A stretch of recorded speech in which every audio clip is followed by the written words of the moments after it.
Bem-vindos para mais um episódio do nosso FallowCast. Nosso convidado de hoje é o professor pós-graduado em análise de sistema, coordena o Fórum Estadual de Educação de SP, é secretário-geral da POSP, conselheiro da SPPrev e CACS Fundep, atualmente atuando na fiscalização de recursos e na defesa da educação pública. Seja muito bem-vindo, professor Leandro Alves.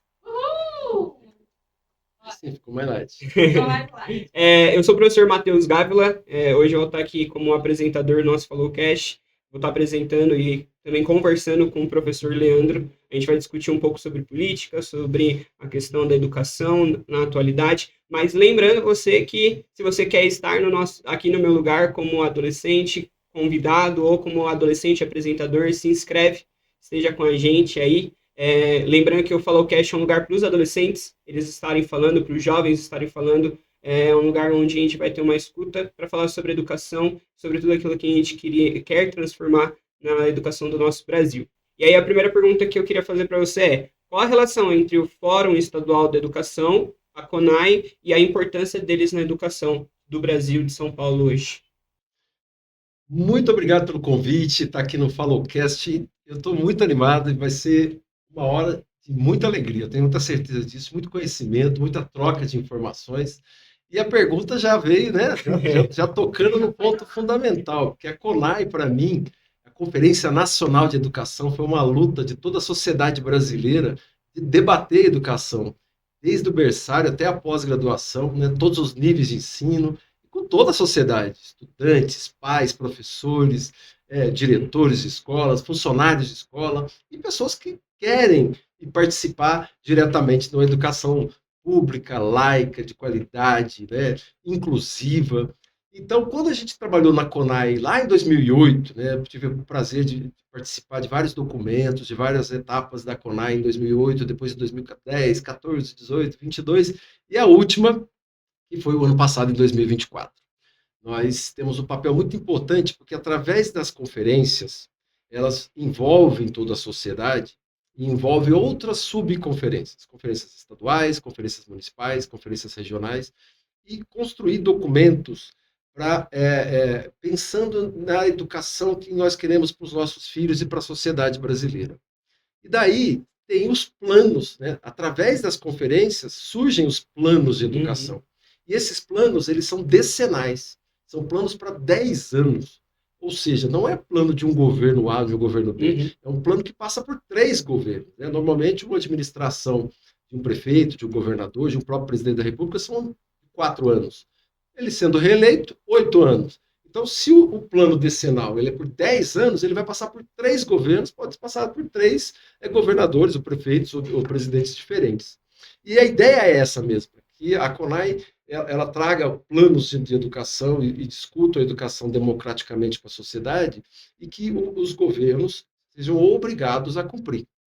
Para vocês terem ideia, no Brasil, nós temos o Plano Nacional de Educação, com 20 metas, que foram metas discutidas com toda a comunidade escolar, com toda a sociedade, e cada uma das metas trata de algum nível de ensino, de valorização dos professores, dos funcionários, salários, a quantidade de investimento na educação, porque muita gente fala em despesa educacional, né? Governador e prefeito falam, vou ter despesa na educação. Não é despesa, né? Educação é investimento. Você está investimento, né? Investimento em pessoas, em seres humanos, que vão tratar a sociedade, evoluir a nossa sociedade. É isso que a gente busca da educação. E aí, no estado de São Paulo, nós temos o Plano Estadual de Educação. Ele foi criado em 2016, ou seja, o ano que vem, em 2026, o nosso Plano Estadual de Educação estará vencendo. Estamos num momento único, então, mais uma vez, eu agradeço a você, Matheus, pela pergunta, e eu FallowCast, porque nós temos que discutir com os jovens, os estudantes têm um papel importantíssimo, ele tem que passar para todos nós, do Fórum Municipal, do Fórum Estadual, do Fórum Nacional, a educação que ele quer. Sim. Eu estava conversando com a Marília, aqui antes de a gente começar o programa, ali fora, da importância de todos os estudantes em 2015, naquela revolução educacional que aconteceu aqui no estado de São Paulo, que foi a ocupação das escolas. Aquilo foi um ato revolucionário. Eles mostraram para a sociedade e para os governantes a escola que eles queriam, com música, com educação, né, com alimentação, organização. Como minha avó sempre dizia, é um tapa de luva de pelica na cara da sociedade. Então, os estudantes têm um papel protagonismo importantíssimo. Eles não podem se furtar e abrir mão de participar disso. Então, a tua pergunta ela é pertinente, porque os fóruns existem aqui no estado de São Paulo e aqui no nosso fórum estadual. Nós temos hoje 98 entidades que participam do fórum, todas as universidades públicas, algumas universidades privadas. Nós temos todos os estudantes da Uni, da UMES, da UPES, da UBS, que estão lá dentro, pais, associação de pais, sindicatos, Conselho Regional de Psicologia, Conselho Regional de Fonoaudiologia, todo mundo que quer discutir educação está lá.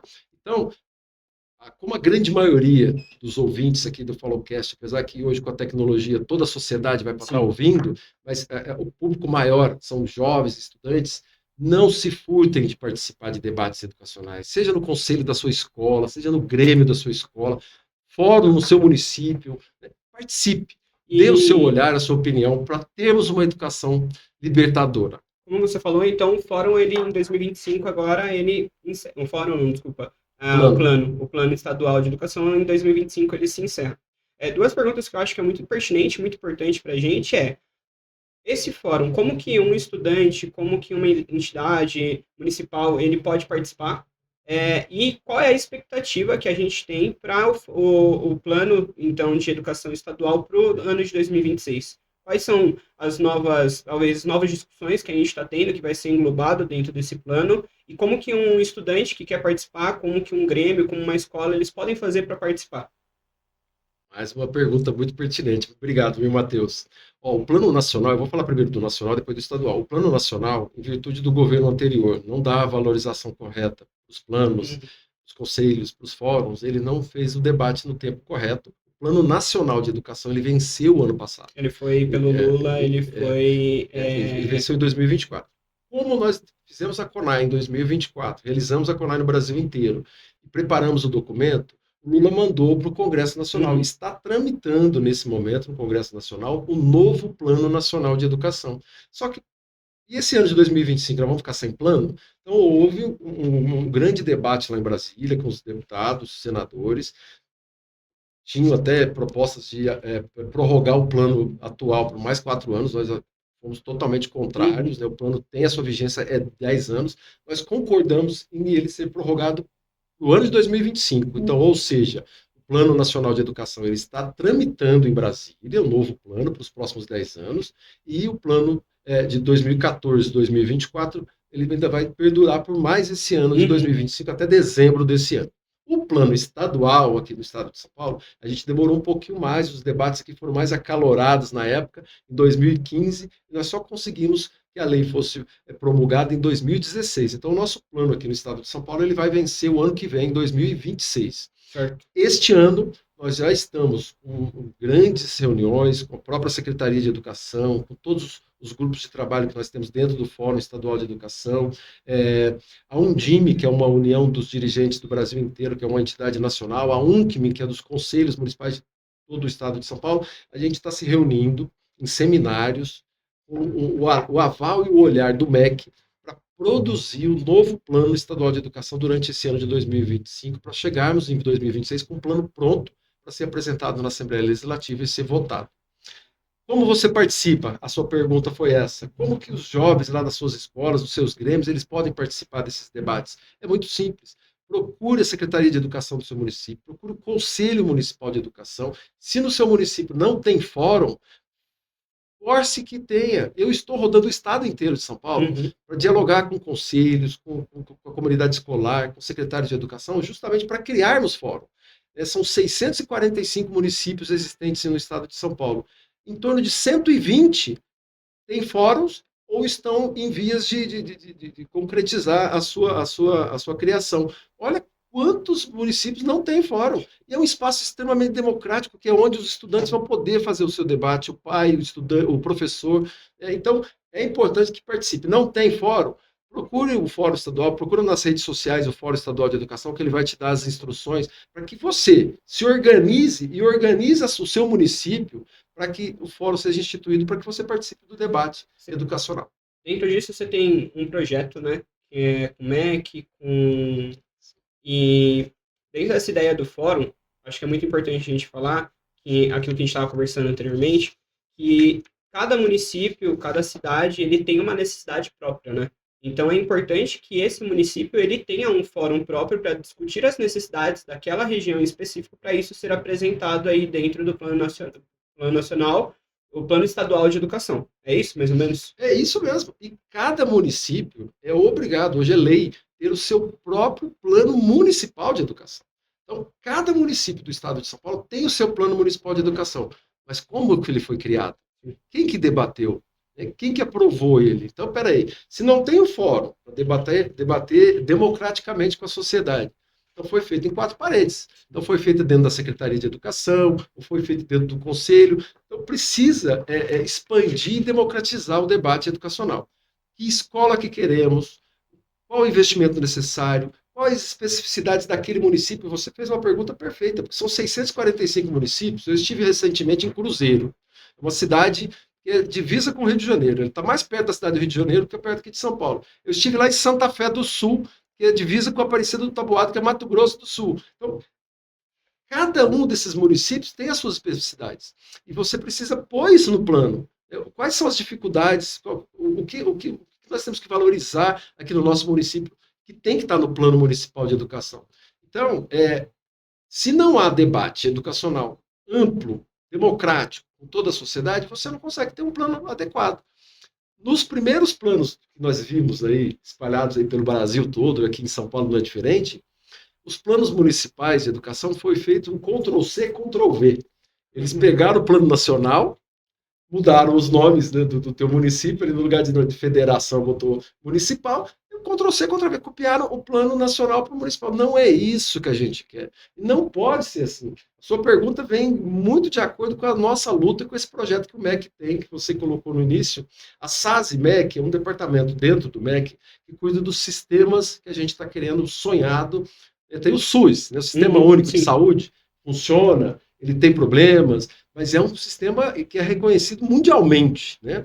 Nós queremos ter um sistema único de educação, só que é um sistema único de educação articulado com os estados e municípios. Também não dá para ser, né, de cima para baixo as legislações do governo federal de Brasília, trazer o que a gente vai aprender aqui em Cruzeiro, aqui em Planalto, em Catanduva, né, que é a cidade ao qual eu resido, que tem as suas especificidades. E aí é o papel do Fórum Municipal colocar as especificidades no plano municipal os 10 anos que virão pela frente. Olha a responsabilidade. 10 anos são gerações que vão passar por ali. Então a gente tem que ter esse olhar, esse papel democrático de todos na construção desses planos. Só para a gente, então, fixar, um estudante, um grêmio, uma escola que quer participar da discussão nos fóruns, ela tem que procurar ali o Ministério da Educação do seu município, Isso. ele precisa se encaminhar ali, se não tem, como você falou, existe uma lei que pede para que tenha esses fóruns, exista essa discussão para que a gente entenda a necessidade do município para isso ser levado, então, como um plano estadual de educação, onde a gente vai abordar as novas necessidades que estão surgindo da educação, porque é aquilo que você falou, em 10 anos a gente tem uma alteração muito grande entre um perfil de adolescente jovem que chega no sexto ano e ele sai depois aí no terceiro ano. A gente está tendo uma transição geracional muito rápida, né? A informação e tudo mais. Então, só para fixar, esse adolescente, esse estudante, ele pode procurar aí a questão da educação do seu município, ele se informa lá e ele consegue participar desses fóruns, né?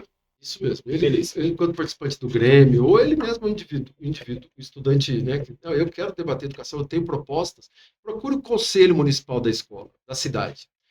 O conselho, ele tem em todos os municípios, ele tem um papel deliberativo, ele olha os valores do Fundeb, que é o Fundo de Investimentos da Educação, ele tem políticas que eles são obrigados a ter em todos os municípios. Então, o conselho, ele existe. Certo. Então, procure o conselho, fala, eu quero participar, tem espaço? Tem fórum na cidade? Então vamos começar a discutir como fazer o fórum. Vamos procurar o Ministério Público. O Ministério Público é um parceiro. Dentro do Ministério Público tem um grupo de promotores que cuidam da educação e tem um olhar da educação. Os papéis dos fóruns é criar os planos municipais, ajudar a construção dos planos municipais e depois ele monitorar e acompanhar. Eu recentemente estive lá na Assembleia Legislativa aqui em São Paulo apresentando um estudo o Plano Estadual de Educação, porque como ele vai estar para se encerrar, a cada 6 meses, o Ministério Público pede para a gente apresentar os dados, né, de como anda o plano, o que avançou, o que se estagnou, como está o plano. Tem um plano, tem que ser, né, cumprir. Sim. Não adianta ter o plano no papel e as coisas não saírem dali.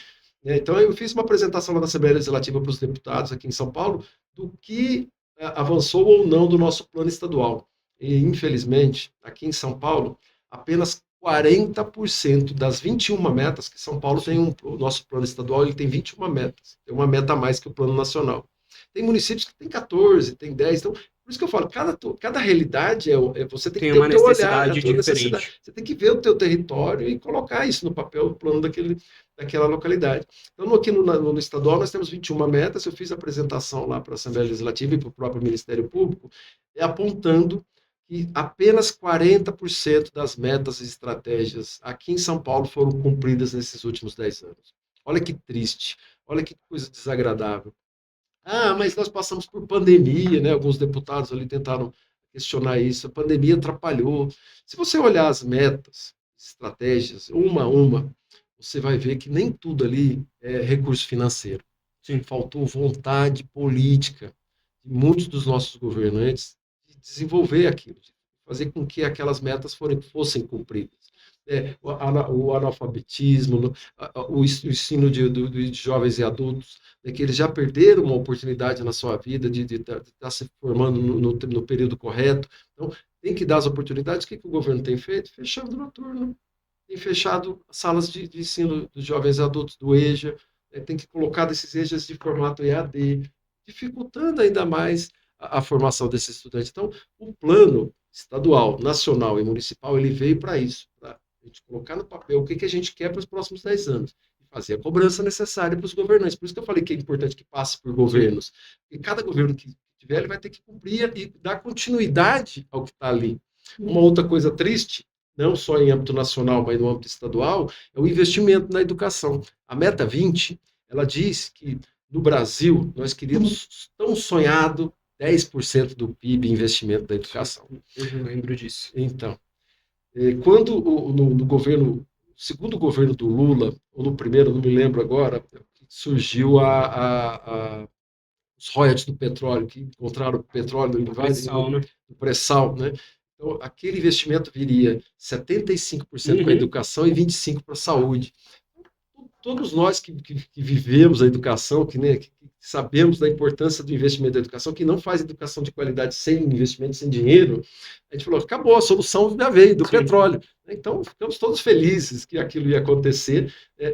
Ilusória. Se eu não me engano, foi um pouco tempo depois que eles colocaram aquela questão do teto de gastos, né? E a educação entrou nisso. Essa parte aí é muito importante. A gente entrou nesse assunto, mas eu queria reforçar, né? Isso que a gente está falando é uma parte prática. Então, ir para a Secretaria de Educação, discutir sobre esses fóruns, sobre esses conselhos é muito importante. Então, eu queria convidar você que está nos assistindo a curtir, a compartilhar, a comentar alguma dúvida nos nossos posts do Followcast, no YouTube mesmo, porque isso é uma maneira prática que a gente consegue hoje tomar uma atitude para a gente conseguir mudar a nossa educação, que por mais que isso vai ser discutido, por mais que isso vai ser pautado por políticos, mas é uma ação que a população tem participação, que as escolas têm participação, e que se a gente quer realmente uma mudança da educação, a gente tem que começar através disso e ir crescendo, porque político, quando a gente vota, ele não é só para estar lá na cadeira, mas sim para ser cobrado segundo as promessas que ele fez sobre educação. Então, essa parte é muito importante. Seguindo nesse pensamento, eu queria fazer uma pergunta sobre o governo atual do estado de São Paulo e sobre as questões da educação. Como você vê a questão, já que a gente está falando sobre investimento de educação, né? Como você tem visto essas decisões que o Tarcísio está tomando sobre o sentido educacional e como isso tem afetado aí, você que vai em várias escolas e que conhece esse ambiente, como que isso tem afetado até essa questão ligada ao sucateamento da educação no estado de São Paulo? Mais uma pergunta importante. A sociedade paulista e os jovens paulistas precisam entender que esse governo, que é fruto de um governo federal anterior, né, que eu acredito que o povo brasileiro, de certa forma, acordou em dar uma outra oportunidade para o presidente Lula, porque o governo que antecedeu o governo federal, ele se vocês não lembrarem, passou 5 ministros da educação. Sim. O primeiro ministro da educação não era nem brasileiro. Ele não conhecia a realidade da educação nacional e não tinha propostas para a educação nacional.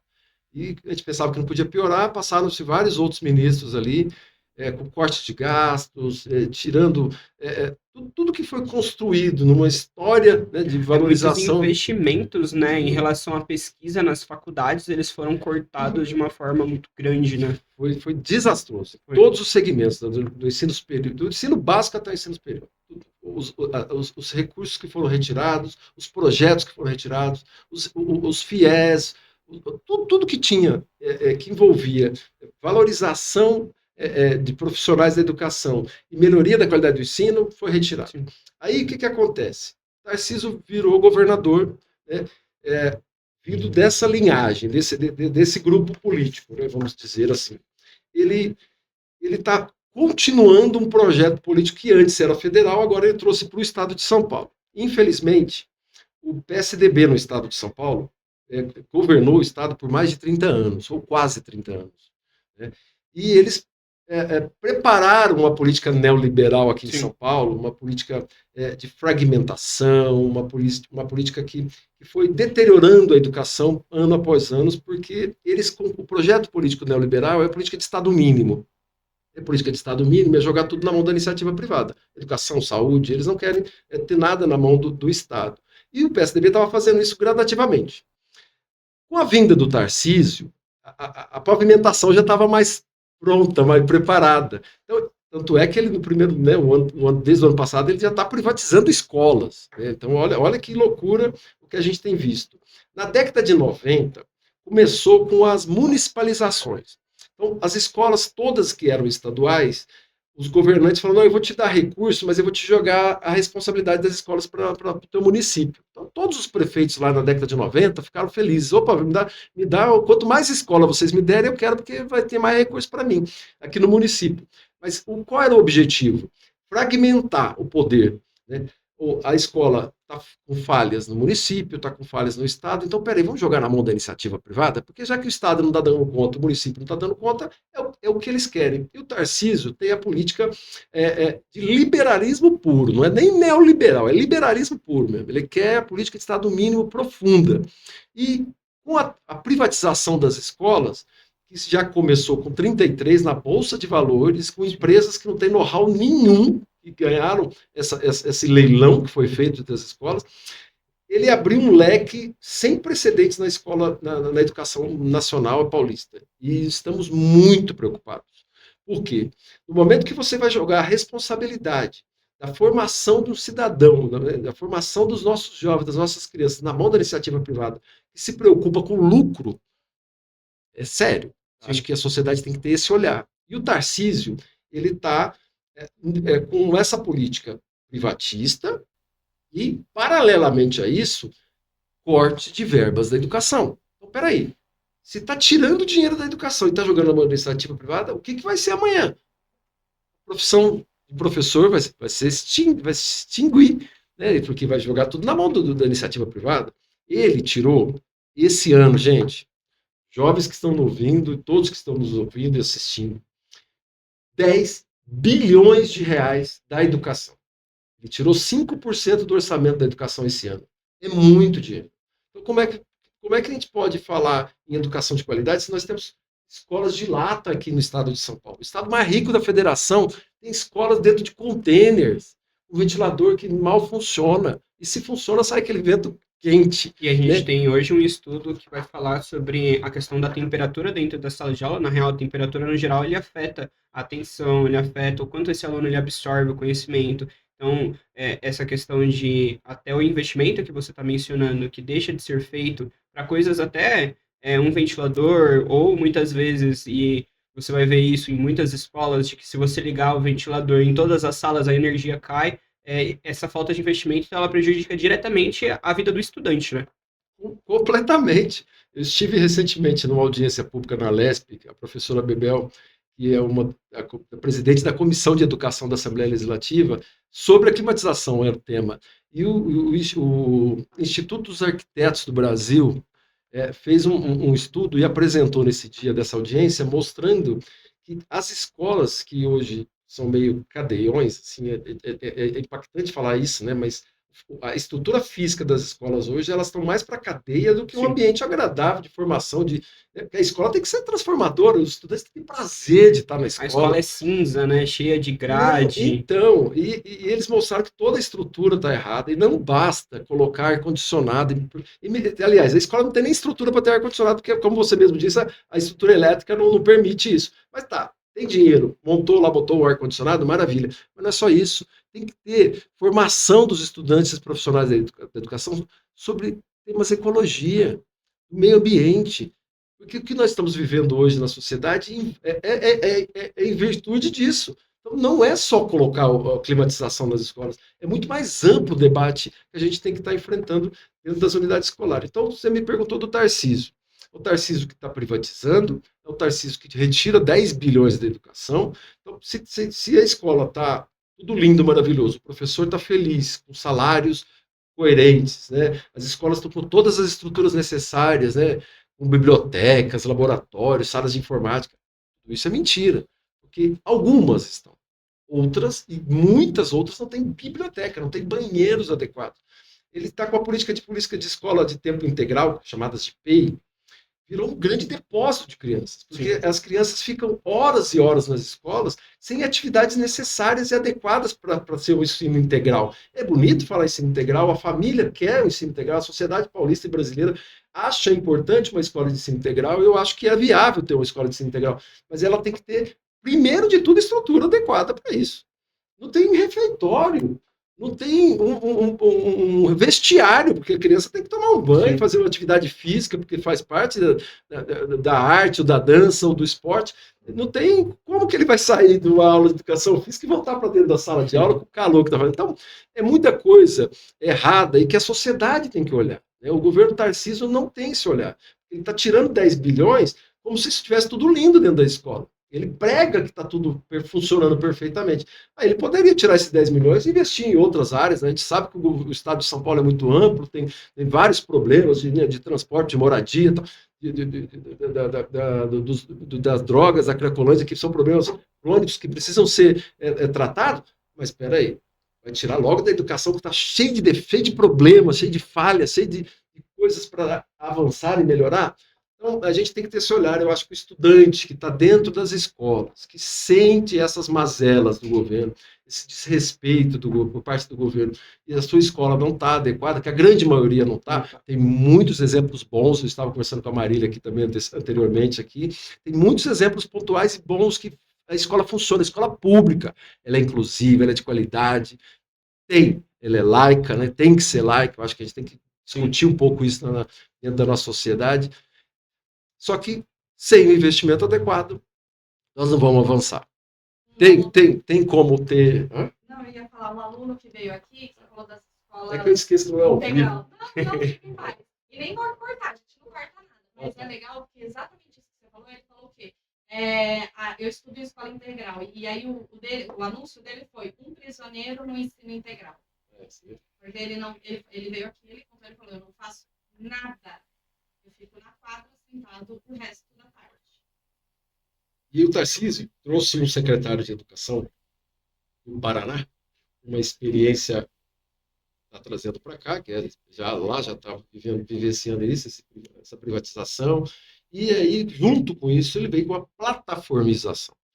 Nós estávamos discutindo da importância da evolução tecnológica que nós estamos vivendo hoje na sociedade, a inteligência artificial chegando aí com muita força e muitas poucas pessoas tendo o conhecimento adequado, assusta, né? Tudo que é novo assusta, mas o que a gente pode trazer de bom, de melhoria, né, para o ensinamento, tanto da formação dos professores, como para o dia a dia das escolas.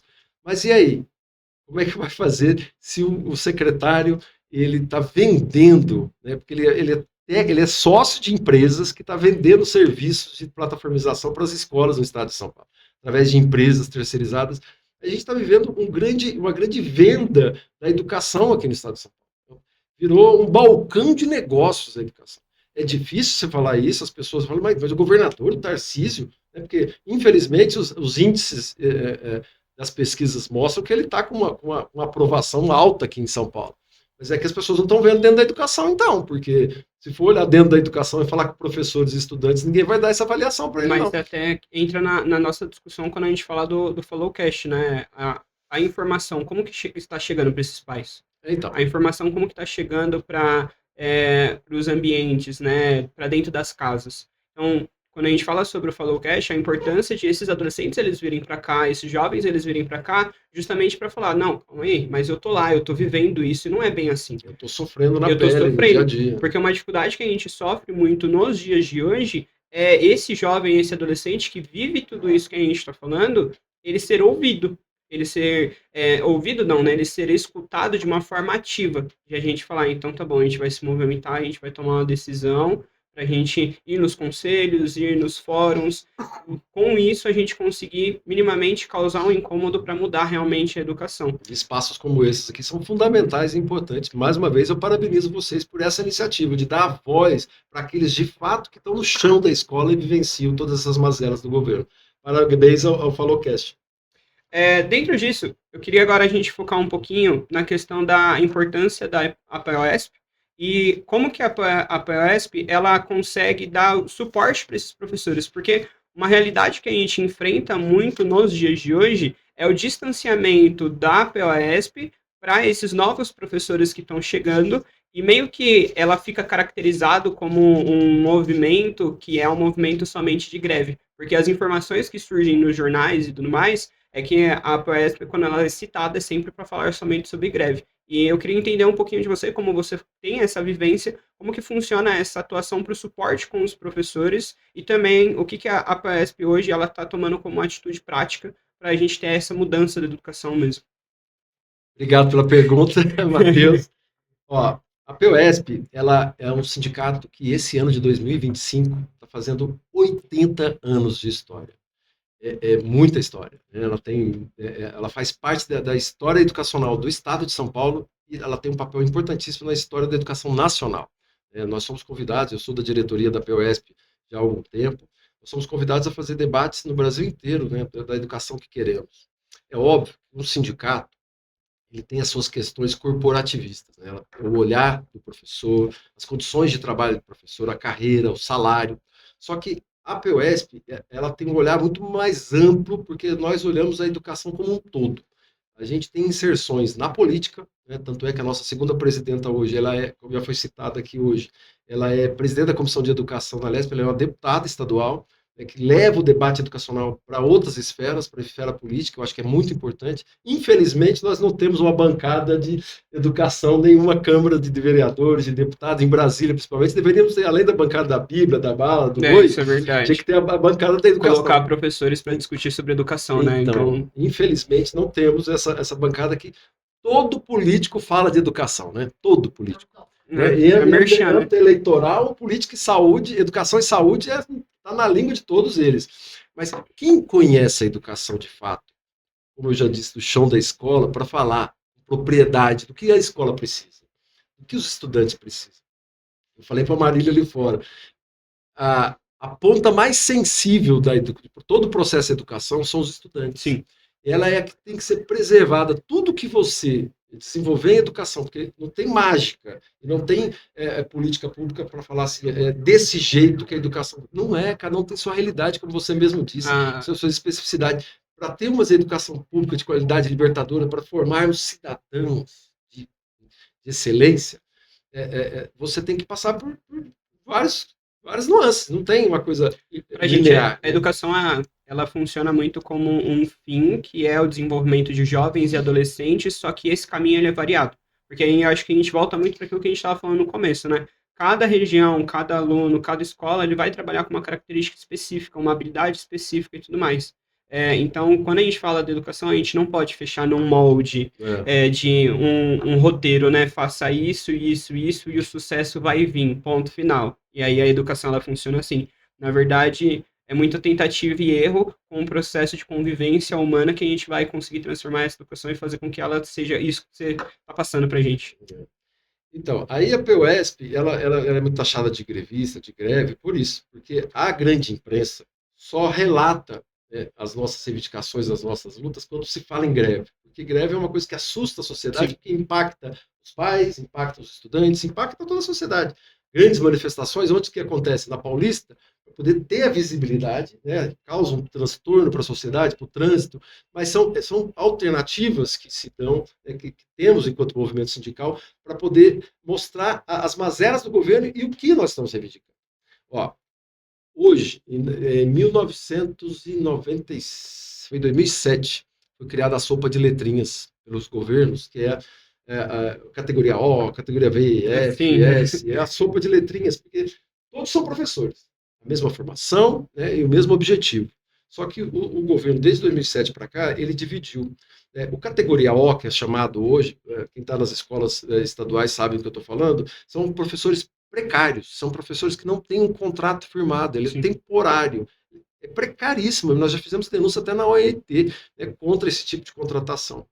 Eles recebem um salário, hoje por subsídios, não é nem um salário oficial, e eles correspondem hoje a mais de 50% da categoria de professores no estado de São Paulo. É totalmente ilegal. Então, uma das nossas lutas e batalhas é para que todos os professores entrem pela porta da frente no serviço público. Qual é a porta da frente? Concurso público. Então, nós lutamos por concurso público. Esses professores, para entrar no serviço público, tem que ser pela porta da frente, através de concurso público, não tem outra alternativa. Né? E aí, num determinado momento, pegaram uma letrinha lá, que é a letrinha F, e deram uma estabilidade para ele. Então, ele não pode ser mandado embora, mas ele tem que cumprir lá 10 horinhas, no mínimo, de aulas. E o O não tem. Esse ano do ano que vem eu não dou, a POSP conseguiu, ano após ano, a gente estender esses contratos, né? Tinha uma quarentena que era 200, ele dá aula um ano e ia ficar 200 dias sem dar, um ano sem dar. Que loucura, que trabalhador trabalha um ano e o outro não. Então a gente conseguiu, né? Nós temos encontros desses professores de categoria O já há anos, só que, infelizmente, uma grande parcela desses professores de categoria O são chamados de Uber. Eles estão uberizados. Por quê? Porque se transformou a educação como um bico. A profissão de professores virou um bico. Então, eu trabalho no banco, eu trabalho com qualquer outra profissão e eu pego umas aulinhas lá à noite para aumentar minha renda no final do mês. É inaceitável isso. O professor tem que ser carreira, tem que ser valorizado, tem que ter um bom salário. Ele não ficar focando em 4, 5 escolas. Ele trabalha na rede municipal, ele trabalha na rede estadual, ele trabalha na rede privada, para poder ter uma qualidade de vida, uma dignidade. Então, se você tem um salário legal numa das redes, ou na rede privada, ou na rede. Mesmo a rede privada hoje está desvalorizando o professor. E a gente tem um distanciamento, né, não acredito que seja proposital, mas hoje a rede privada, quando a gente fala de sindicato, ela é muito distante mesmo, porque dificilmente você vai falar sobre uma adesão de greve ou uma adesão de discussão, porque principalmente a rede privada ela vai ser tratada muito mais como uma indústria, né, uma empresa, do que realmente como um setor de educação. Na real, no final das contas, o que muitas vezes parece é que o aluno que está lá, a importância que se dá em muitas escolas é aquilo que ele paga e não aquilo que ele é, e o foco principal que é desenvolver aquele aluno para ser um cidadão, né? O objetivo principal é esse, né? Então, uma das principais reivindicações hoje do sindicato, com a categoria, passa por reajuste salarial, sim. Nós temos uma lei de 2008, que é o piso salarial nacional profissional de todos os professores do Brasil. R$ 4.867. É o piso mínimo. Nenhum professor no Brasil inteiro pode ter um salário menor que esse. Aí tá. Em 2008 foi criado isso. No estado de São Paulo, naquela época, o nosso salário era 60% a mais do que isso. Então, aqui em São Paulo, ninguém deu bola para o piso. Esse piso é para o Nordeste, para a região Norte, o piso para nós não interessa. Só que todo ano o piso teve um reajuste. Foi o que não aconteceu com o salário dos professores em todos esses anos. Hoje, estado de São Paulo, o estado mais rico da federação, né, com maiores recursos, maior PIB, o PEB 1 e PEB 2, que são professores de educação básica e fundamental, recebe abaixo do piso. E o piso virou teto. Eles inverteram a lógica. Então, o professor ganha 4.800, acabou, não precisa ganhar mais nada. Então, pode ver que a maioria dos professores está ganhando R$5.000, 4.800, porque é o piso mínimo. Não era isso quando o projeto foi criado. Você vai começar a ganhar 4.800, aí você tem o mestrado, doutorado, você tem promoções, evoluções, você vai se for, porque o professor nunca para de estudar. Não tem jeito, você tem que ter uma formação continuada. Você mesmo falou aqui das evoluções tecnológicas. O professor se reinventou na pandemia para aprender a mexer com o computador, aprender a mexer com essas técnicas, dar aula para o celular. Em muitos municípios ele dava aula para o celular. Então, ele está sempre se reinventando. Então, ele precisa ter essa estrutura, ele precisa ter um salário. Então, ele começou com isso e daí teria que estar subindo. Hoje, o professor ganhar 10 mil, 15 mil, não seria falar que é um salário alto, não. Seria o correto. No Japão, o único profissional que é homenageado como o primeiro-ministro japonês, lá, o imperador japonês, é o professor. Ele é reverenciado na rua. Eu tive o prazer de ficar um mês no Japão, num curso que eu fiz lá, pago pelo governo japonês. Então, a gente vê o quanto o profissional da educação é valorizado naquele país. E, infelizmente, não acontece, não é só no Brasil, que na América Latina a gente tem visto que a sociedade desvalorizou o professor e o poder público mais ainda. Você vê que o discurso, no final das contas, ele não fecha, né? Porque vamos para esse sentido de tecnologia. A medicina precisou se adaptar à tecnologia. A gente introduziu robôs, aí tem um desenvolvimento, a engenharia se adaptou à tecnologia. Opera a longa distância. Né? Aí chega no professor, a gente não fala sobre essa capacitação, a gente não fala sobre ele se aprimorando nesse sentido. E muitas vezes a gente acaba confundindo, porque que nem a gente estava comentando, a gente tem a BNCC, e a BNCC fala sobre o desenvolvimento tecnológico, sobre o conhecimento de informática, sobre o desenvolvimento das ciências, né, tecnológicas como um todo, e aí você tem um ambiente onde uma lei é colocada para proibir os celulares. Como que você vê isso? Essas decisões que muitas vezes elas vão bater de encontro a algo que também é institucional, que é o desenvolvimento tecnológico e é no mundo, né? Isso não é um caso do Brasil. A gente está falando sobre a tecnologia ser algo que está se tornando geral no mundo. A gente ainda sofre muito com a questão de desigualdade, né? Porque, que nem a gente estava falando sobre as plataformas, tem muitos estudantes de escola pública que eles não têm um computador em casa e não têm um celular para fazer. E aí eles ficam com nota ruim por conta disso. Absurdo, né? Então, quando a gente fala em evolução tecnológica, a gente tem que ter todo um olhar. Né? Eu acho que quando falado de informática nas escolas, né? Algumas escolas têm laboratórios de informática, outras não. Se tinha, quebrava, não tinha quem arrumava, não tinha o professor adequado para aquela disciplina, a sala de 40, 50 alunos cabia 15, então, N problemas. Mas adiantou as escolas privadas darem tablet para os estudantes?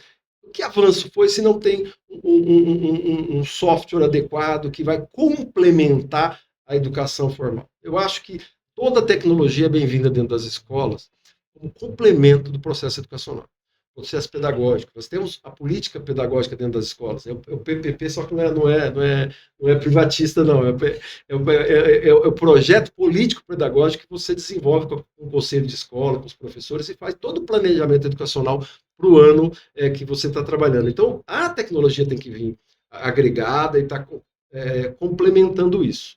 No caso específico da sua pergunta com relação aos celulares, já existe um parecer da Unesco, já existem experiências na Suécia e na França mostrando que o uso excessivo de celulares, porque o celular é um microcomputador que você anda na mão para tudo, né? A última coisa que você usa ele é para falar o telefone. Ele foi criado inicialmente para isso. Ele é um computador que você desenvolve tudo. Então, você me deu um exemplo, uma fala que a gente teve aqui inicialmente, que você desenvolve tua aula, no que você fala, a inteligência artificial ela já resume todo aquele tema da sua aula em uns segundos para o estudante. Então, nós temos que saber usar isso para facilitar o estudante. Então, peraí, ele vai ter esse resumo interessante, mas qual o papel do professor para lidar com esse filtro que ele vai ter? Porque a internet é o instrumento mais democrático de informação da sociedade. Mas e os filtros? Quem vai dar? Eu acho que a escola tem o papel de dar. Então, o celular, hoje, eu avalio que essa proibição, ela tem que ser flexível, não pode ser... tudo que é proibido de cima para baixo, eu discordo. Eu sou bem radical nesse momento, eu não concordo.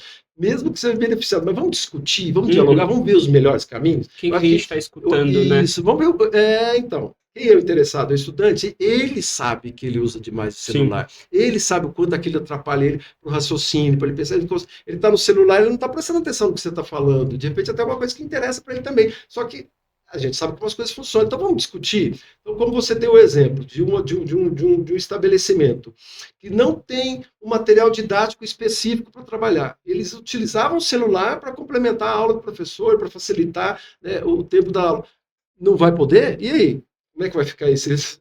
né? Porque não tem apostila, não tem o material adequado, como é que vai fazer? Então, tem que ter flexibilidade, tem que ter democracia, tem que ter diálogo, como você mesmo disse, com cada uma das realidades, que nós temos um país continental, né, que você não pode comparar no Piauí, que tem um ensino de excelência, em várias cidades do Nordeste ganhando Olimpíadas de Matemática, Olimpíadas de Química, Física, e que você se prende aqui na bolha do Sudeste, Rio, São Paulo, Minas Gerais, como sendo excelências, e não é bem assim que as coisas estão acontecendo, já faz algum tempo na educação brasileira. Queria saber de você, qual que foi a maior denúncia que você recebeu sobre problemas na educação pública? Então, foi denúncia, mas foi uma experiência que me chocou muito e me marcou muito, que foi, há algum tempo atrás, a violência. Eu acho que eu fui visitar a escola logo após que a professora ter sido assassinada por um estudante. Isso impactou muito a minha vida, minha profissão, porque, como eu disse, né, a nossa valorização ela veio sendo precarizada ano após ano. Franco Montoro foi um governador lá atrás. A partir de lá para cá, não foi nem da minha época, não. Eu estou falando de um pouquinho de história. Você é professor de história, eu sou professor de matemática, mas lá atrás a valorização existia. O professor ele tinha bons salários, ele trocava de carro todo ano, ele era valorizado pela sociedade e valorizado pelo poder público. Isso foi se desgastando. Desgastando, nós chegamos hoje. Tem lugares periféricos, aqui na cidade de São Paulo ou em qualquer lugar do país, que a escola ainda é preservada. Ela é um dos principais instrumentos da periferia, porque é, é, o pai, a comunidade que em torno da escola sabe da importância daquele trabalho que é desempenhado ali dentro. E hoje isso não tem acontecido muito. A gente vê periferias depredando a escola, roubando a escola, e chegou a esse ponto de um estudante tirar a vida de um profissional ali dentro da escola que estava ali se doando, né, dando o seu conhecimento, dividindo o seu conhecimento com ele para ele poder crescer, evoluir e se tornar um cidadão. Então, isso foi uma coisa que me marcou muito, que me impactou muito, e eu acho que a gente precisa mudar esse perfil, porque a escola tem que voltar a ser atrativa, o jovem tem que gostar de estar na escola, a família tem que estar participando, a família tem que estar dentro da escola, a escola tem que estar aberta aos fins de semana, ela é o maior instrumento, como eu disse para vocês, ela está em toda a periferia. Ela só perde para a igreja, né? Que hoje as igrejas ganharam, hoje tem mais igreja que escola, né? Mas elas estão em lugares estratégicos, né? Em qualquer canto tem um Bradesco, uma praça, uma igreja e uma escola. Então a escola tem que estar aberta para a sociedade estar ali dentro, e pertencimento. Ela tem que ter pertencimento da escola, né? Tinha um programa, né? Escola da Família, alguma coisa assim, que as escolas eram estudantes universitários que faziam algumas atividades na escola. Era fantástico. Um outro programa, uma outra atividade que saiu também, que era o professor mediador de conflitos. Era um projeto bom. Era incrível.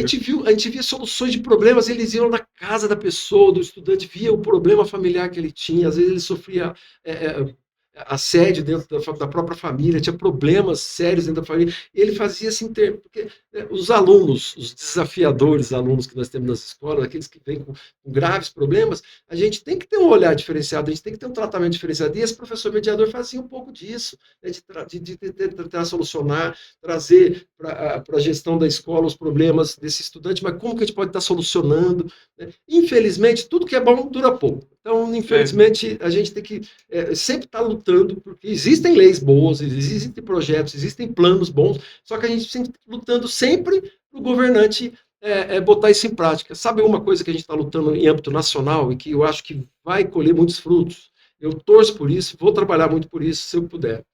Lei de responsabilidade educacional. Existe a lei de responsabilidade fiscal? Sim. Todo prefeito, todo governador fica desesperado, porque se o Ministério Público, o Tribunal de Contas, vê que ele jogou o dinheiro errado em algum lugar errado, ele vai cortar a tua verba e ele vai ter problema no município dele. Vamos fazer uma lei de responsabilidade educacional? Existem leis para ser cumpridas. Então, o Ministério Público vai cobrar dele essa lei de responsabilidade educacional. Eu tenho certeza que nós vamos ter uma grande melhoria, uma evolução da qualidade da educação dos nossos filhos e dos estudantes do Brasil todo.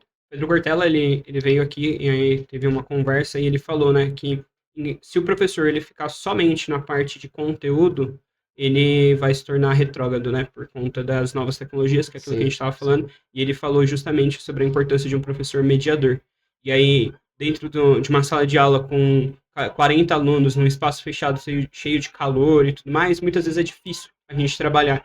Por isso que a importância do professor mediador, que era uma política que existia, para ter esse olhar específico. E hoje também a gente pode falar muito bem do projeto de vida, que é uma matéria muito importante para desenvolver habilidades emocionais com esses alunos, né? Eu tenho uma preocupação com o projeto de vida. Pode falar. Não, pode falar.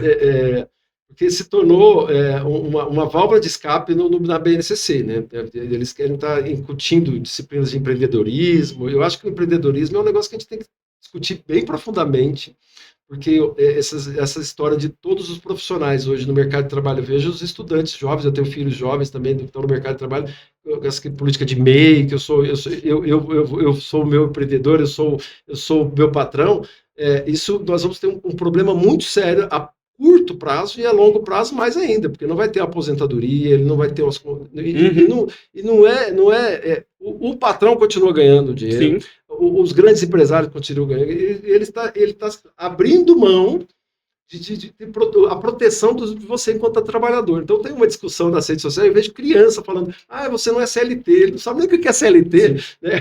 Que é a consolidação das leis trabalhistas, e a importância, e quanta gente lá atrás lutou para que nós tivéssemos 13º, licenças maternidade, aposentadoria, isso tudo não pode ser jogado na lata do lixo, como está sendo feito avassaladoramente com essa bendita desculpa do empreendedorismo. Vamos discutir empreendedorismo no seu cerne. Aí a gente pode fazer algumas mudanças. Então, essas disciplinas que têm discutido coisas dentro da escola, eu acho importante, só que ela na época do Dória, o ex-governador aqui de São Paulo, ela virou uma lambança, porque tinha esses projetos de vida ensinando como fazer brigadeiro. Então, ele diminuía aulas de história, de geografia, de matemática, de português, que são disciplinas importantes que vão fazer a formação dele para o vestibular, para o técnico, para onde ele quiser ir. E ele tem que ter também, eu acho que culinária é legal, eu acho que esporte, lazer, arte, tudo faz parte da formação. Agora, ele não pode, principalmente nessas PEIs agora, nessas escolas, tem tempo para isso? Então vamos fazer com qualidade. Então, aquele estudante, ele tem pretensões para culinária, vamos fazer aulas de culinária para colocar um professor focado nisso, né? E não qualquer pessoa para dar qualquer aula. Então, esse que é o problema. Precarizou muito a formação de professores. E é esse tema que eu não podia deixar de falar aqui com vocês antes de não sei como é que está o tempo aqui. Ensino EAD. O ensino à distância, ele é importante, ele é necessário, um país continental como o nosso, ele é viável. O problema que o mercado financeiro está querendo usar isso como o único espaço. Então, um professor pode dar aula para 1.000 alunos. Então, a nossa profissão vai ser extinguida. Né? E a formação de professor tem que ser presencial. Ele lida com o ser humano, ele lida com os estudantes. Ele vai fazer uma pós, ele vai fazer uma segunda formação. EAD, tranquilo. Algum médico faz formação em EAD? Não. Ele lida com quem? Com a vida dos seres humanos. Nós lidamos também com a vida das pessoas. Então, eu sou contra a formação de professores por EAD. A formação, a segunda formação não. A gente vai para o nosso quadro, que é a placa fala. Nossa placa fala tem alguns temas que provavelmente a gente já abordou, a gente já conversou em algum momento. Sim. E agora é o momento que você fala de forma crítica, você pode aprofundar, e aí você pode olhar todas e escolher uma, ou você pode ir na sorte aí. E todas ligadas à educação. Todas vão ser ligadas à educação e tudo mais. Vamos no sorteio aqui, no meio aqui. Capacitação dos professores. Mostra para a câmera aqui pra gente. Capacitação dos professores. Fundamental, tocamos nesse assunto aqui hoje, né? A formação dos professores, ela precisa e necessariamente tem que ser continuada. O professor não tem os 4 anos de licenciatura ou 5 anos e para por aí, jamais. Ali ele tem a sua formação na disciplina. Eu vou dar o meu exemplo. Professor de matemática, eu tive toda a formação de matemática, de ciências físicas, biológicas, exatas, que eu sempre adorei, só que no pedagógico era limitado. Você tem uma formação para poder trabalhar com os alunos, para estar dentro de uma sala de aula. Mas eu dava aula de xadrez, isso não estava na minha formação.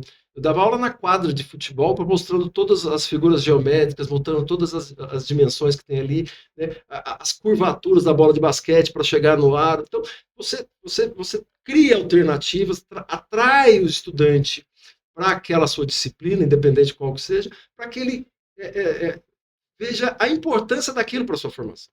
Porque muitas coisas, eu comentei há pouco, mas para que eu vou aprender isso? Qual estudante não falou isso para o seu professor? Eu estou olhando para vocês aqui para isso. Né? Para que eu vou aprender raiz quadrada? Para que eu quero saber disso? Isso não vai me alterar nada na minha vida. Aí você começa a mostrar através de técnicas, através de estudo, através de jogos, através de experiências, e ele traz aquilo para a vida dele. Isso é muito rico. Então, a profissão nossa, eu escolhi ela à toa, eu acho ela uma das principais professores, como você Não mesmo, me arrependo a da decisão que eu tomei. Eu amo minha parabéns. profissão. Eu amo minha profissão. Eu também amo a minha A minha profissão. esposa está de prova, que A Marília comentou da importância dos professores, né? E a gente não escolhe essa profissão à toa, né? Não. A gente sabe que todos os outros profissionais, que foi a fala dela, todos os outros profissionais passaram pela mão de professor algum dia. Eu tenho um orgulho imenso de ter amigos hoje, que foram meus alunos e hoje são Sim. meus companheiros de trabalho. Eu tenho um orgulho muito grande de ver aquele estudante que passou por mim em algum momento da vida dele e lembra de você com carinho, ele está lá, ou ele é um médico, ou ele é um engenheiro, ou ele é o que ele quis ser, né? Então, a nossa profissão tem que ser valorizada. E para ser valorizada, ela precisa e passa pela capacitação. Acabamos de falar, os cursos EAD não é o caminho. Sim. Professores precisam ter a formação adequada, a primeira formação enquanto licenciatura para profissional de educação, e depois ele pode, né, nas formações, né, os complementos da formação dele, sim, até utilizar esses recursos tecnológicos à distância e o EAD para poder ter a sua formação. Mas, ótima pergunta aí, falar da capacitação dos professores é extremamente importante e eles cobram, porque se ele escolhe essa profissão, ele tem a dificuldade, nossa, eu estou tendo dificuldade de lidar com aquele aluno. Inclusão, nós não falamos sobre inclusão, a importância de inclusão, não é só ter o aluno com necessidades especiais dentro da escola, você tem profissionais qualificados, capacitados para lidar com isso. Uma das minhas maiores frustrações enquanto professor de matemática é o dia que uma menina foi para a sala, foi colocada na minha sala de aula da noite para o dia, ela era surda e muda. Eu, infelizmente, naquele momento, não tinha o preparo para lidar com aquilo. Eu ficava na frente dela, falando devagar, para tentar que ela me entendesse pela leitura labial, mas a matemática, eu não tinha técnica para ensinar ela a matemática. Eu me senti muito frustrado de não conseguir atingir o objetivo com aquela estudante. Aí ela acabou ficando poucas aulas ali, naquele momento da história lá, inventaram alguma coisa para tratar e lidar com esses estudantes. Então, não é só jogar ele dentro das escolas, Sim. pura e simplesmente, tem que ter um tratamento diferenciado, específico para esses estudantes que também fazem parte da sociedade e tem, pela Constituição Cidadã de 88, tem que ter um ensino de qualidade para eles também.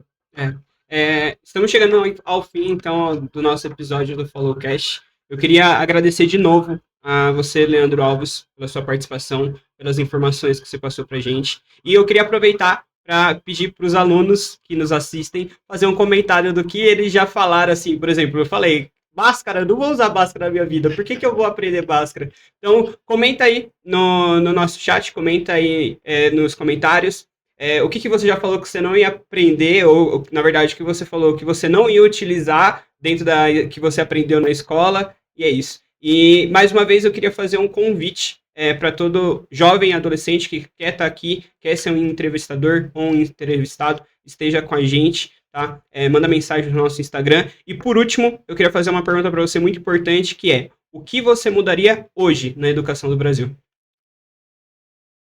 Eu acho que a gente precisa mudar a concepção de educação que nós temos hoje na sociedade. Eu acho que o poder público, os políticos, tem um papel importante nisso. Eu acho que se você cria leis facilitadoras para que tenhamos uma educação, como eu disse, libertadora, laica, inclusiva e, importante, de qualidade. Não adianta você sair disso. Porque nós temos uma escola para poucos, para classe média alta e uma escola para muitos de má qualidade. Por que ter essa diferenciação? Eu acho que nós temos condições, temos experiências dentro das redes públicas municipais, estaduais, espalhadas pelo Brasil inteiro, de excelência na educação. Vamos pegar esses exemplos, trazer.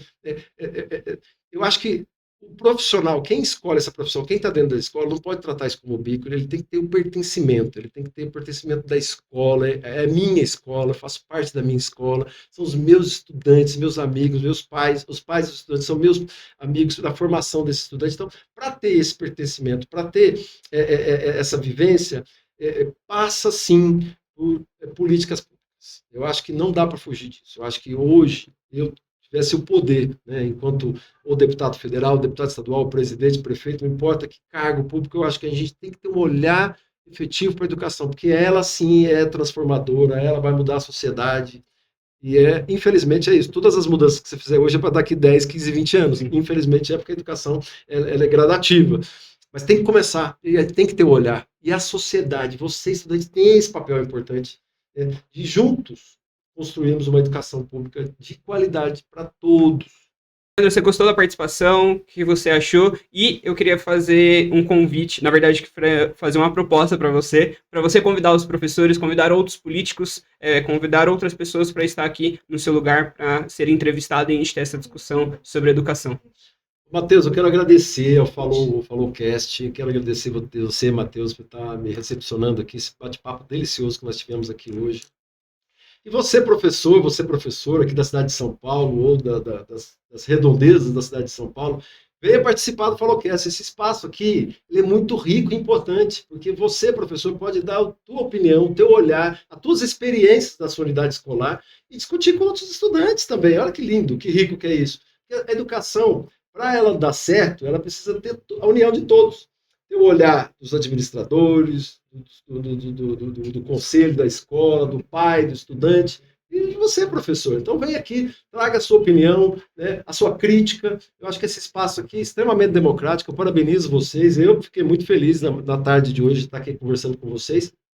E podem convidar quantas vezes quiser para tratar de outros assuntos. Vocês viram aí, com o tempo, né, a gente vai se envolvendo em várias outras atividades.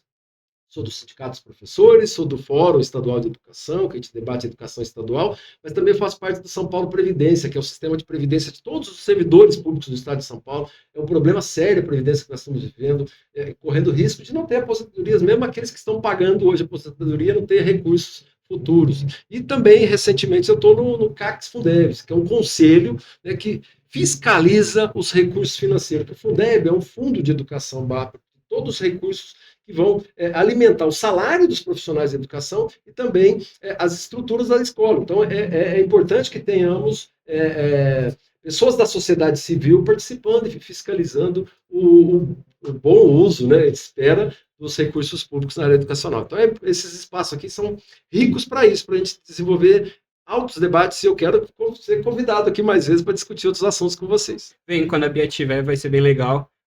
Então, muito obrigado mais uma vez. Muito obrigado a você que nos assistiu, que nos acompanhou até aqui. Não esquece de deixar seu comentário, de curtir, de seguir no Instagram, de seguir no YouTube. E nós encerramos por aqui. Tchau!